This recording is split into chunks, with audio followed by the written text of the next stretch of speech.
The RBI quite unexpectedly has left rates on hold, and more importantly has changed its stance of monetary policy from accommodative to neutral. And this really follows RBI basically saying that the fall in inflation in recent months is transient on the back of demonetization and a sharp fall in vegetable prices, and they see inflation risk still broadly biased on the upside 1 year out. Their projection for inflation is 4.5%, but they see some upside risks there. And this basically suggests that we'll now have to work with a much slower pace of rate cuts going forward. We still believe that the RBI has room to cut rates, as we've been saying in the past, perhaps 25 to 50 basis points.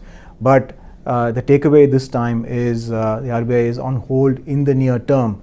What can change clearly is if the impact of demonetization is deeper or longer lasting than what RBI had earlier expected, which could lead to a change in the stance.